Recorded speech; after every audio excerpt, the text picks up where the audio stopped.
Hey everyone, Kyle here, and today's review video is all about rating graphs with function notation. Remember that functions are an XY relationship with at most one output for each input. On a graph, the inputs to the function are going to be the X values, and the outputs are going to be the Y values. These outputs can also be notated as f of x, basically meaning that you plug in the X value into the function and then determine the output, which would be your Y value. The f is simply the name of the function and can really be any letter, whatever the name of your function is. By looking at the graph of the function, you're able to easily determine the output of a given input and vice versa, what inputs will result in a certain output. If you're familiar with graphing dependent and independent variables already, that principle still holds, with the independent inputs on the x-axis and the dependent outputs on the y-axis.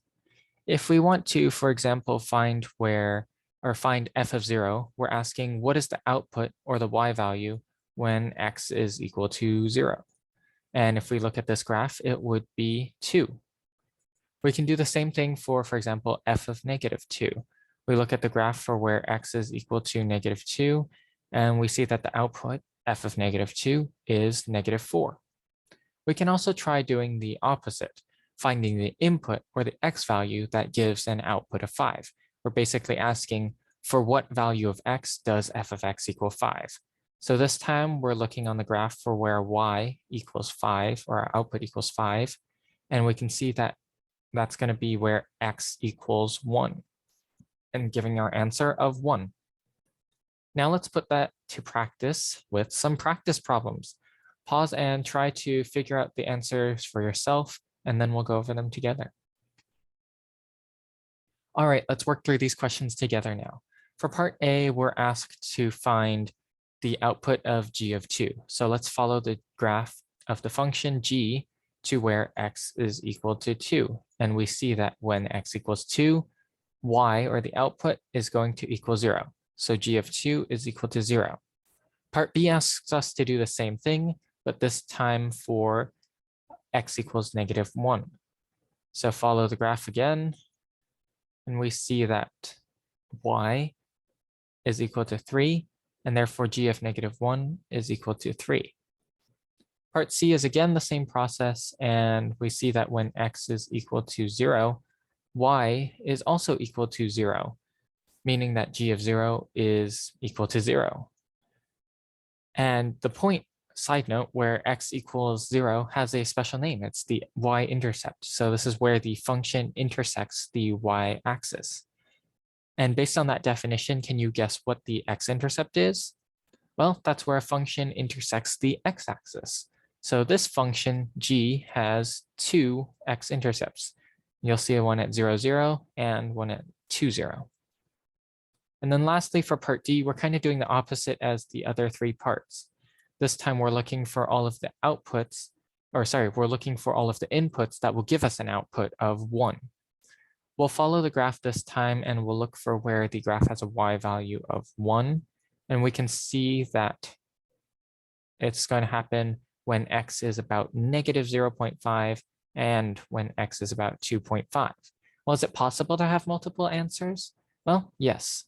There only has to be at most one output for every input, not the other way around. And this function does still pass the vertical line test, so it's still a valid function.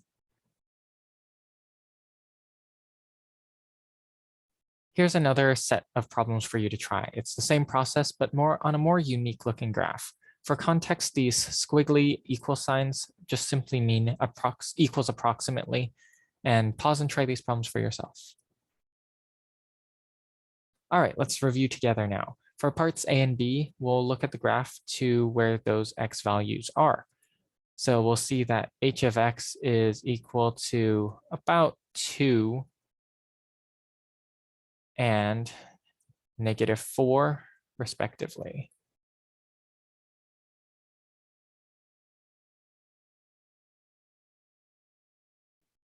For part C, it wants us to find where all of the points where h of x outputs 0, so all of the x-intercepts. We can see on the graph that when h of x equals 0, or when the graph crosses the x-axis, x is equal to -5, -2, 0, 2, and 4. And so those are our answers.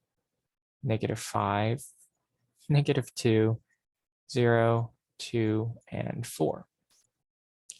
Part D and E will bring us back to finding outputs. And if we follow the graph again to -1 and -4, our outputs will be approximately -2 for h of -1 and 13 for h of -4. I hope this video has been helpful in your review of reading graphs with function notation. Have a great day today. Take care of yourself and make sure to ask any questions if you have any.